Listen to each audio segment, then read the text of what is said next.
le vrai prix de la réussite. À quel coût réussit-on vraiment au Tchad? Bonjour et bienvenue dans Esprit 2.0, le podcast qui explore les clés de la réussite personnelle, financière et sociale au Tchad. Aujourd'hui, on s'attaque à un thème fondamental, le vrai prix de la réussite. Derrière chaque succès, il y a souvent des sacrifices invisibles, des choix douloureux et des réalités économiques rudes. Alors, que signifie vraiment réussir dans un pays comme le Tchad? À quel prix et comment s'y préparer sans se perdre en chemin? La réussite au Tchad prend souvent racine dans un environnement où les défis sont immenses. Selon la Banque mondiale, un enfant sur 5 n'atteint pas la classe de CM1 et près de 40% souffrent de retard de croissance. C'est ce qui compromettrait gravement leurs chances d'épanouissement à l'âge adulte.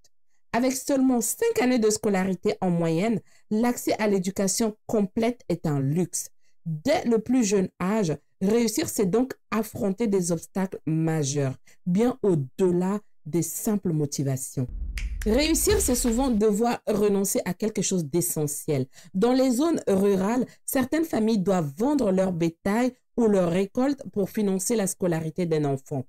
Les ventes se font parfois à perte, surtout en période de crise. Le prix d'un petit ruminant peut chuter de 15 à 7 500 francs CFA. Et trop souvent, on choisit d'investir sur des garçons, laissant les filles de côté considérées comme un mauvais placement. En réalité, c'est dur, mais ça mérite d'être nommé. Le coût de la réussite passe aussi par l'accès à l'enseignement supérieur. Parlons des sacrifices monumentaux que font certaines familles qui choisissent d'envoyer leurs enfants étudier à l'étranger. Peu de familles peuvent se le permettre sans bourse ou sans aide. Des solutions existent, des bourses, des aides, des programmes, mais qui sont souvent très rares, très compétitifs et peu accessibles à ceux qui en ont vraiment besoin. La réussite, ce n'est pas la même pour tous. Les femmes dans de nombreuses structures au Tchad gagnent en moyenne moins que les hommes. Dans les zones rurales, un salaire mensuel peut tourner autour de 50 000 francs CFA. C'est ce qui rend les rêves professionnels vraiment très lointains. Malgré tout, des jeunes, des femmes, des pères de famille s'accrochent, se battent, réussissent grâce à la persévérance, grâce de fois à la solidarité de toute une famille et une gestion rigoureuse de leurs modestes ressources.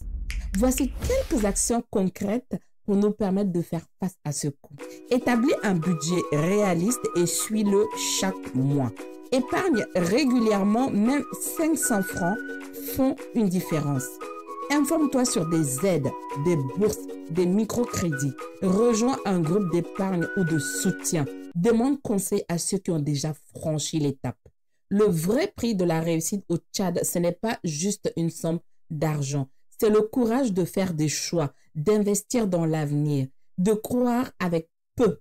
Et on peut quand même aller loin. La réussite ne sera jamais gratuite, mais elle est possible pour ceux et celles qui avancent avec lucidité, avec stratégie et avec foi. Merci de nous avoir écoutés. Rendez-vous dans le prochain épisode d'Esprit 2.0, le podcast qui éclaire des chemins vers la réussite, même dans des contextes les plus exigeants. À bientôt!